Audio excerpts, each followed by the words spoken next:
All right. So I'm actually going to start this Bible study in a different book, right? Because Mark gives us, so this account is actually found in Matthew and in Mark and in John. And so in order for us to get like the full context and a full understanding of what is happening here, we have to take these different accounts into place. And this is something that's really important if you're studying the Bible on your own. We want to cross-reference the Bible passages that we're reading, especially in the Gospels, man. You're reading a lot of the accounts that you read in the Gospels, other apostles talk about in their apostles. So you can get such a broader understanding of what is happening in these stories because they're so incredibly deep. But we're going to start tonight in Mark chapter 6 in verses 45 and 46. So again, this is right after Jesus had just fed the thousands of people. And so in verse 45, he says, immediately, Jesus made his disciples get into the boat and go before him to the other side, to Ida, while he dismissed the crowd. And after he had taken leave of them, he went up on the mountain to pray. So Jesus sends his disciples to the other side of the sea, and then he himself dismisses the crowd, and then we see Jesus go up to the mountain alone. So if you guys remember why Jesus was there in the wilderness in the first place, why Jesus went to this place, it is because Jesus had just found out that one of his best friends and cousins, John the Baptist as we know him in the Bible, was just murdered in prison. He was just beheaded in prison. And so Jesus hears this information, right? Word gets to Jesus, and he goes to the wilderness to mourn and to grieve the death of his friend and his family member. But then this crowd follows him, right? Because they recognize Jesus. Jesus is pretty popular at this point because of the amount of miracles that he's done, the amount of sick people that he's healed, all of the wild things that Jesus has done. Word has been spreading. And so Jesus goes to be alone, but then this crowd that is in deep need, right? We learn physically, but also spiritually, comes and they find Jesus. And it says that Jesus looks up and he sees this crowd. And he sees this huge group of people in need, and it says that he had compassion on them. He was filled with love for them. And so he sets his needs aside, and he satisfies the need of the people, right? That is the incredible love that our God has for us. So he sets his grief aside, and he does this incredible miracle.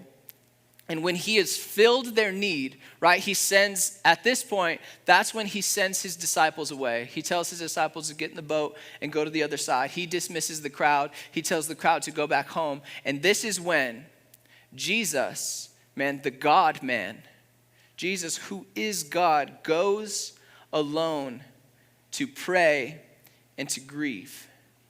So the question that I'd like to pose, or the definition of grief, because that's what we're going to talk about. We're going to talk about grieving and mourning. And what grieving is, what grief is suffering or distress over affliction or loss. It could be defined as sharp sorrow or painful regret. And every single person in this room has experienced this on some level. Every single person in this room has experienced loss and sorrow and painful regret in some way. Maybe, like Jesus, it's through the death of a close loved one, through the death of a great friend or a close family member. Maybe, this is more in our American culture, and it doesn't really seem to compare when you speak of it back to back, but even like the loss of a pet, right? That is something people, especially in our American culture, get really attached to animals and get really attached to their pets. So maybe it's the loss of a pet. Maybe it's the loss of an important relationship. Man, that's something that most of us have experienced. And with that, with the loss of an important relationship, whether that be a romantic relationship or a really close friendship, or experiencing like your parents divorcing, what's happening in that is that what you're grieving is the loss of a future that you saw with this person. Man, maybe you were engaged, maybe you had a fiance and it didn't work out. The grieving process through that is you had this picture, you had this idea, you had this expectation on what your whole future was going to be and what it was going to look like. And when that relationship is severed, all of that expectation that you had, this future that you saw with this person is now gone. And that is something to grieve, and that is absolutely a loss. Maybe, right, it's the loss of a job or a career. Again, you having this stability, you having this expectation, and then it's taken from you. And now you're in this place where you don't know what's going on. Grief is the natural response to losing someone you love or losing something extremely important. It is a natural response. And what we are going to see, because we can learn from Jesus, we can learn from God's word on how to approach grief, loss, and suffering, right? There's a lot of grief, loss, and suffering in the word of God. But the first thing I want to point out is that grief and mourning is not a sinful action. It's not wrong. Grieving is an extremely appropriate response when you go through loss. Jesus even says on the Sermon on the Mount, "Blessed are those who mourn, for they will be comforted." But many times, right? Many times you'll hear this from Christians when they experience the loss of someone that was a Christian, that had a relationship with the Lord. You almost hear it communicated as being wrong because this person had a relationship with the Lord and because this person is now present with the Lord. And so you think, man, I shouldn't be grieving, I should be rejoicing, right? But that is completely incorrect. Jesus knew that John the Baptist was with the Lord, right? Psalm says to be absent from the body is to be present with the Lord. Jesus knew that John the Baptist's eternity was just fine. He knew that John the Baptist was in a quote unquote better place, but Jesus grieved. Rejoicing is not an appropriate response to loss. What we have to recognize is that we're not grieving for the person. Jesus wasn't grieving for John the Baptist specifically. We're not especially when someone that we love has passed away and they had a relationship with the Lord. What we're grieving is that relationship that we had with them here on earth. What we're grieving is we're not going to get to see that person again while we live on this earth. We're not going to be able to have a conversation with that person or hug that person or spend time with that person or laugh with that person. That is what we're grieving. We're not grieving for them. It is more so grieving for us here on earth. And sometimes we think that we need to be tough, right? Or we just need to be strong. We need to suppress that emotion of grief. We need to suppress that emotion of mourning. We tell ourselves, or people tell us, you just need to have more faith. I just need to have more faith. Or, man, I'm a strong, independent woman, right? I can suppress this. Or, man, I'm a man. I don't need to feel this trash because I'm a man. I can handle this. This aspect, this idea of suppressing emotion that you don't like, suppressing emotion that you don't want to feel, is something that I personally have really struggled with in my life. And what I've learned, what I've actually been taught by my mentor, is that when you suppress emotion, when you suppress things like grief, you are not making it go away. What you are doing is you are now subconsciously carrying this with you everywhere that you go. And what's really interesting is that I'm going to get a little, I mean, I guess you can say, we're going to get into biology a little bit. What's really interesting is that the part of your brain that's functioning and working when you're going through grief or experiencing grief is the part of your brain that regulates your emotion, that regulates all of your emotion. So you are subconsciously suppressing emotion across the board, which is really interesting. And what that does is it makes you more apathetic, not empathetic, but apathetic to experiences as a whole. It makes you apathetic to all emotion as a whole, both good and bad.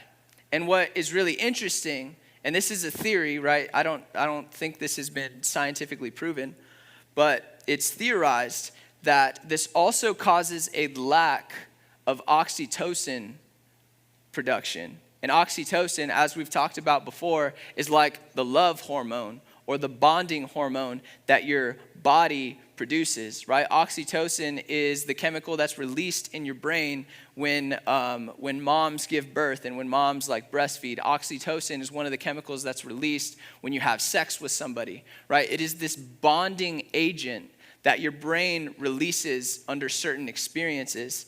And so, it means that if you're having a lack of oxytocin production, it means it's going to be harder for you to connect with people. It's going to be way harder for you to let people in, actually let people into your heart and into your life and have a true intimate relationship with that person. And I don't mean intimate physically, but I mean intimate like emotionally. It's going to be extremely difficult. And those are very real consequences, right? That makes you more prone to depression. And a couple weeks ago, I shared with you guys like my experiences when I'm in those lows, right, with the depression that I experience. It's not like, again, depression isn't just like this feeling of you're just sad all the time. You're just feeling sad and unhappy and all this other stuff. No, it's like, at least for me, I just didn't feel any emotion whatsoever. I didn't feel sad. I didn't feel happy. I didn't feel anxious. I just felt nothing. When I'm hearing certain things that I would normally be apathetic to, or I'm experiencing certain situations that usually cause me like happiness and joy, I just felt nothing. It was just straight apathy. And as I was speaking to my mentor about that, I was talking to him and I mentioned, and he was talking to me about this aspect of being like willing to experience emotional discomfort. And I was just having a hard time with it. I was like, I'm not normally the kind of, here, how do I put this? I don't shy away from discomfort. One of the things I told him is like, I almost like physical pain. And I'm not saying that in like a weird way. It's like I enjoy going to the gym. I enjoy like putting my body through physical pain. And I enjoy like there's this specific type of therapy that I get on my knee and my wrist and my shoulder because I'm an old man. So I can't remember what it's called, but it's this little clicking thing that the doctor puts on my joints, and it's supposed to like break up scar tissue and help with healing process. I don't know. I'm not a doctor. I'm just like, okay, cool, let's do it. But that trash is so extremely painful when it hits a spot where there's like a good amount of scar tissue. It is almost unbearable. And I loved that trash. I was like, dang, this is sweet. Because for me, it's like this, I am testing my mental strength. I am testing how much pain I can actually take. And as I'm explaining this to my mentor, I'm like, dude, am I just super weird? Like, is something wrong with me? Am I broken? And he's like, no. What you're doing, the reason why you're okay with this physical pain and putting yourself in these situations is because you know that it's making you stronger. You have accepted the fact and you understand that when you're lifting weights and you're causing your muscles pain, you know that that's making you stronger. When you're going through these different pain scenarios, you know that it is making you mentally tough and mentally stronger. And he said the same thing is true with emotion. He said, the only problem with you is that anytime you get uncomfortable emotionally, or you start experiencing like suffering or pain or grieving emotionally, you just turn it off. And you just decide you're not going to feel it. And one of the things that he encouraged me with was actually one of the things that I was talking to one of the guys here about, is that is something that is necessary and it is good for us. Man, because when you are in a position where you have suppressed your emotion and you do not feel, that is going to have an effect on your marriage, absolutely. That is going to have an effect on your relationship with your kids. That's going to have an effect in so many different areas of your life. The way I like to think about emotions are like the colors in the world that we see. God has given us emotions for a reason. He has given us emotions as to experience this world in a more beautiful way. And so I want to encourage you guys, for those of you that have experienced pain and loss and you didn't grieve it, you just decided to shut it out and push it down and not think about it again, I want you to know that it is okay and it is actually important for us to grieve loss.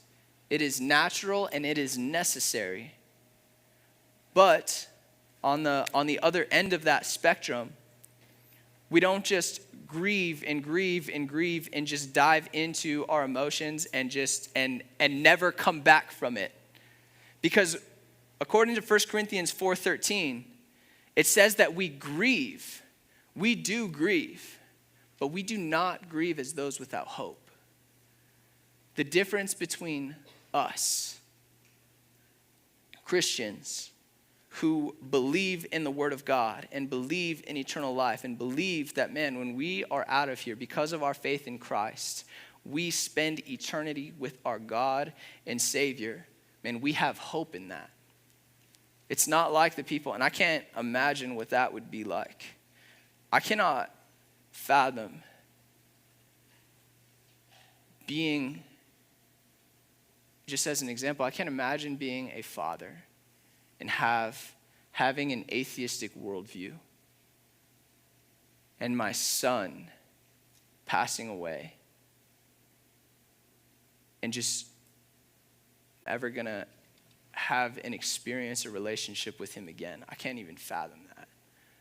I can't even fathom how hopeless I would be in that scenario. And that is so extremely sad. And that is so extremely miserable, but that's not how we grieve. We grieve, but we have hope. We know that we are going to spend eternity with our God, and we know that we are going to experience these relationships again. In order for us to be able to truly move on with our lives and progress, man, we grieve loss. But we grieve knowing that our God, one, he sympathizes with our pain, according to Hebrews 4. Two, we know that our God is present in our pain, according to Psalms 139 and Psalms 23. We know that our God gives us grace and strength in our weakness when we are reliant on him, according to 2 Corinthians 12. And we know that our God works all things, including loss, together for the good to those who love him, to those who are called according to his purpose, according to Romans 8.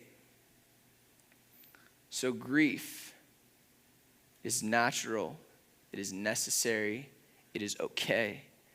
We need to go through that process. Jesus shows us through example that process is necessary and important. But now let's continue on and see what happens in the rest of this story. In verse 16 of John 6, it says, when evening came, his disciples went down to the sea, got into a boat, and started across the sea to Capernaum. Now it was dark, and Jesus had not yet come to them. The sea became rough because a strong wind was blowing. And for those of you that noticed, right, might as well just talk about it because it's in here. For those of you that noticed, in Mark 45, it says they're crossing the other side to Bethsaida. And then in John 16, it says they're crossing the sea to Capernaum. If you look on a map, right, Capernaum and Bethsaida, that one's like right next to each other. And if you look in the Greek, right, and especially if you understand the context of the story and you understand that these guys were caught in a storm and they knew the general direction of where they were going, but they didn't know exactly where they were going to land. And when you look at the Greek, the word to Bethsaida means in the general direction of, and Capernaum means like this is what they were aiming for.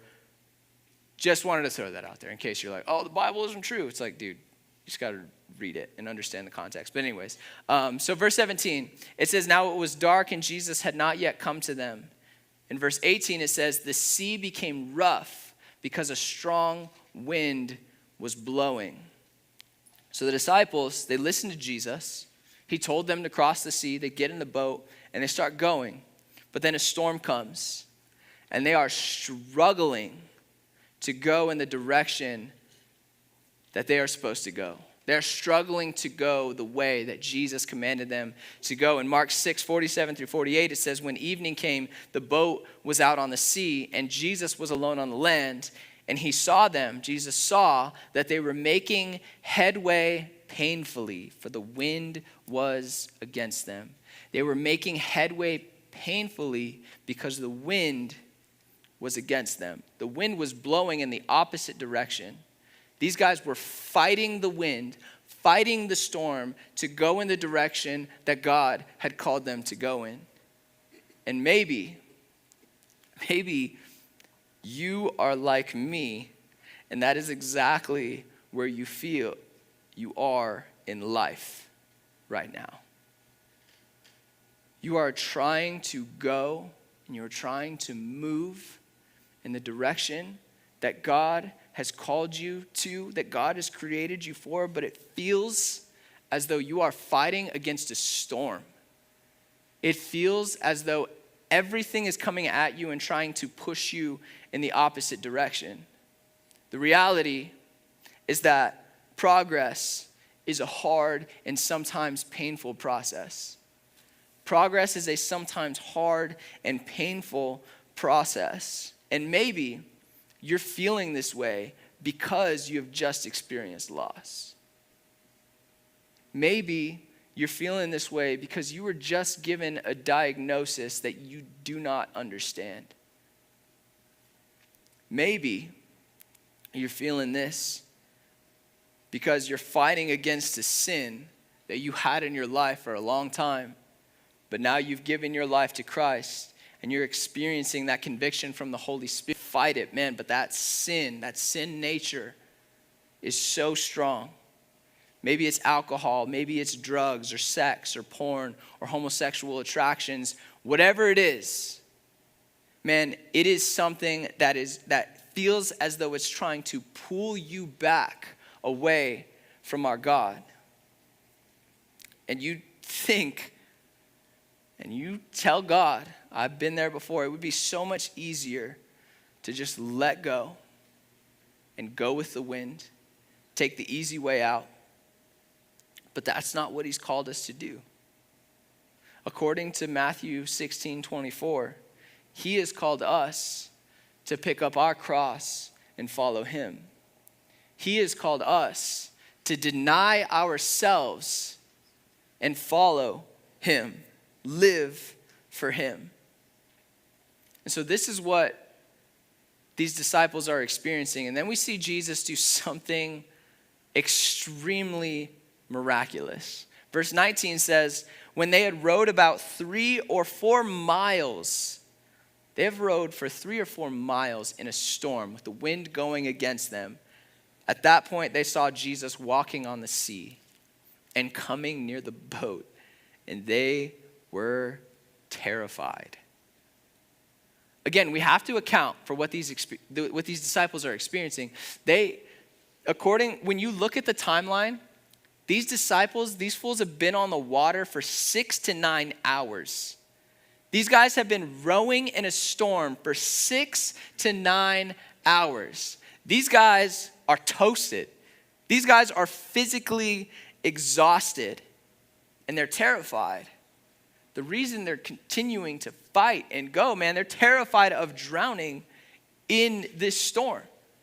But then we see Jesus coming, and he is walking on the sea, which communicates so many different things. One of the things that's kind of obvious is that Jesus is God. He doesn't have to conform to the natural laws of his creation.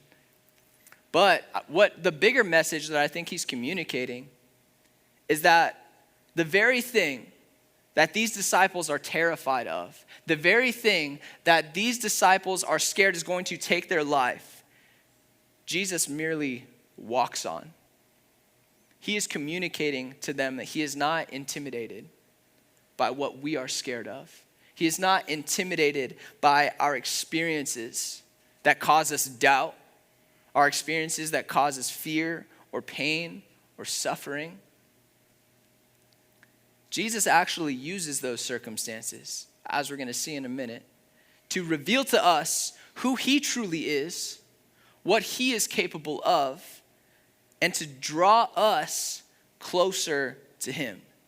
Mark actually gives us a little more detail on this story. In Mark 6:48 through 50, he says, about the fourth watch of the night, and this is between 3 to 6 a.m., Jesus came to them walking on the sea, and it says he meant to pass by them. But when they saw him walking on the sea, they thought it was a ghost, right? Which makes the most sense, and cried out, for they all saw him and were terrified. And I find this so interesting, because Jesus obviously could have walked by them. He could have walked further enough away from them that they wouldn't even see him at all if he truly meant to just pass by them and get to the other side and then be like, hey, where you guys at? I beat you. That's not what he was doing. No, Jesus made sure that he was walking close enough to the disciples for them to see him, for them to know that he was there.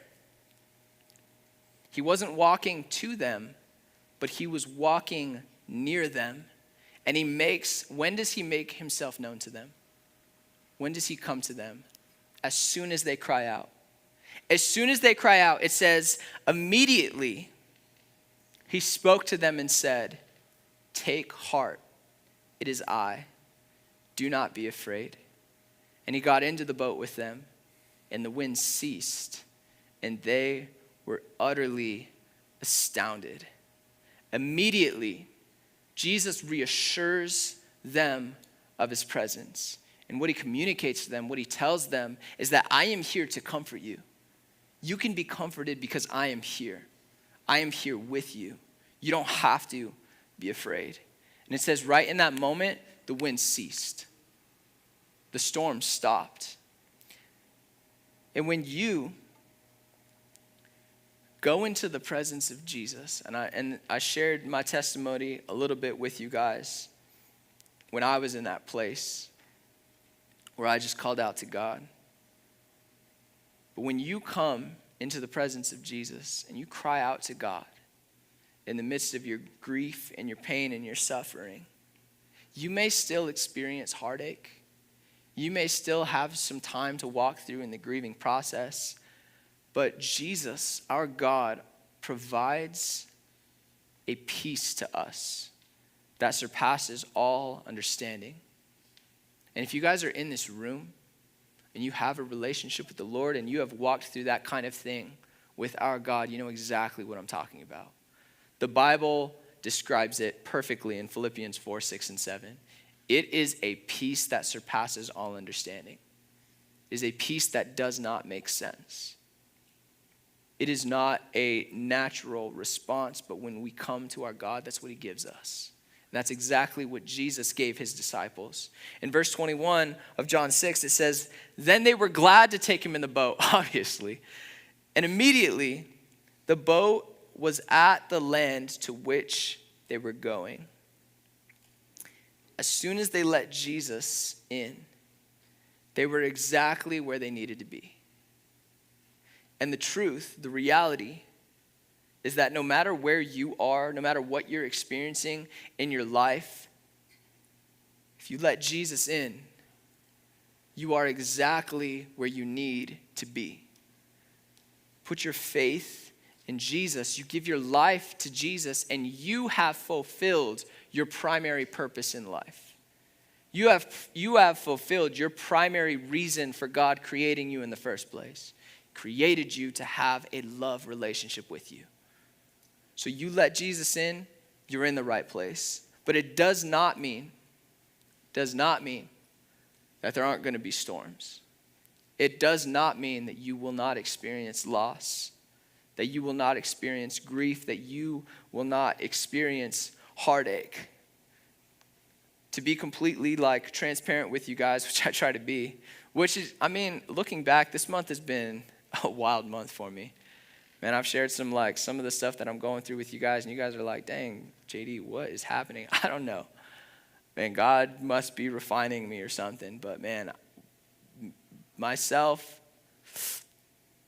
and I guess my wife, because we're in this together, the two are one flesh, we are in a storm right now. It's not, I don't want you to think like our marriage is, no, me and my wife we're doing great. It's something that happened to someone that we genuinely love and care about, and it's just a really bad situation, and we are in it right now.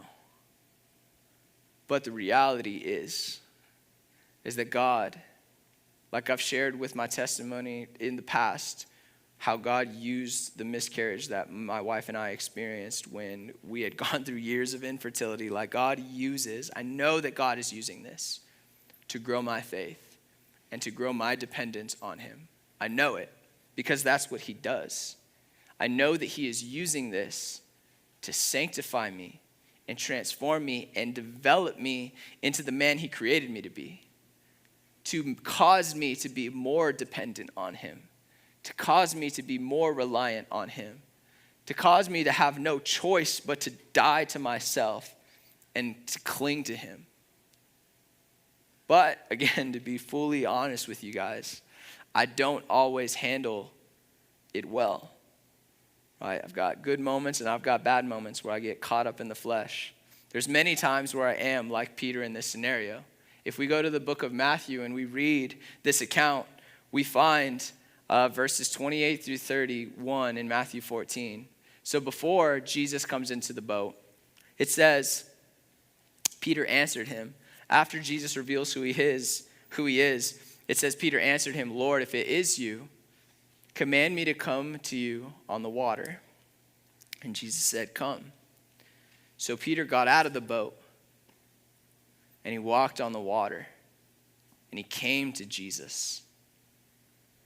But in verse 30, when he saw the wind, he was afraid. And beginning to sink, he cried out, Lord, save me. And Jesus immediately reached out his hand and took hold of him, saying, oh, you of little faith, why did you doubt? Like I said, I don't always handle it well. There are times when I absolutely, take my eyes off of Jesus.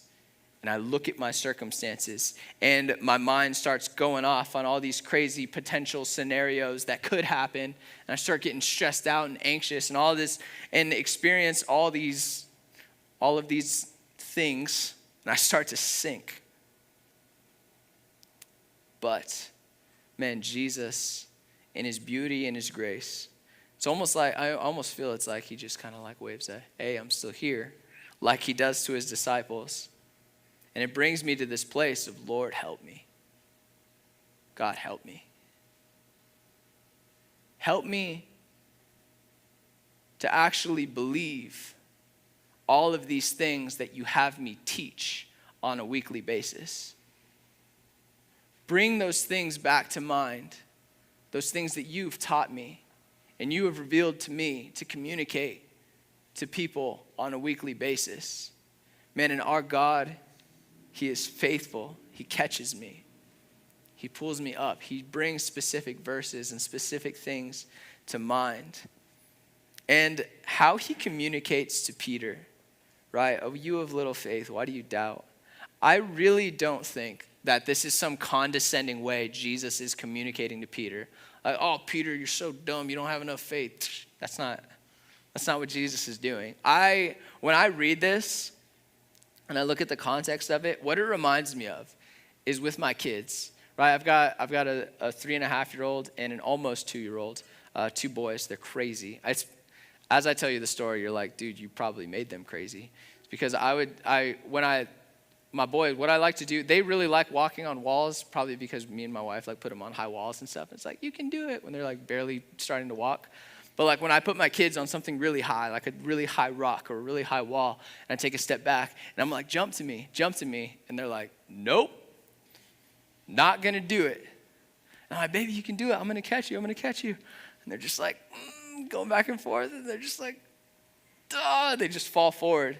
And I catch them, right? Catch them. I don't drop them. I haven't dropped them yet. Hopefully I never drop them at all. But it's like that when I catch them and I tell them, baby, I got you. Your daddy's not going to drop you. And then after that experience, they're like, again.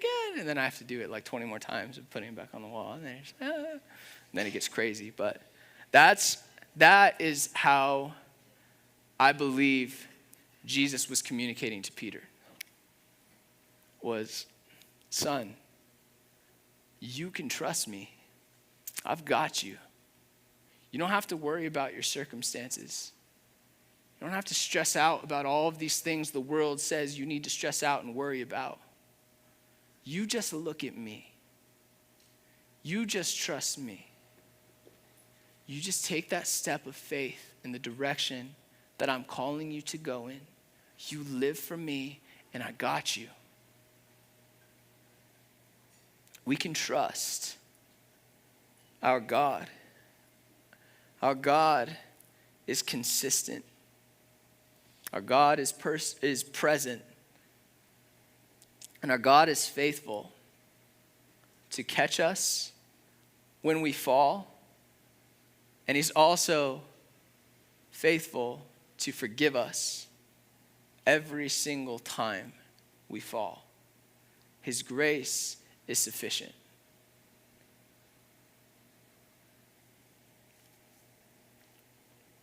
He's called us to deny ourselves, pick up our cross, and follow him. Sometimes that's a daily ordeal. Sometimes it's an hourly ordeal where you just messed up and you fell. And the temptation is to just go with the wind, right?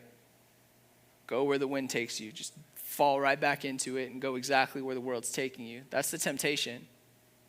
Especially when you mix that in with thoughts of like condemnation that the enemy starts putting in your mind. But we need to remember that our God is present.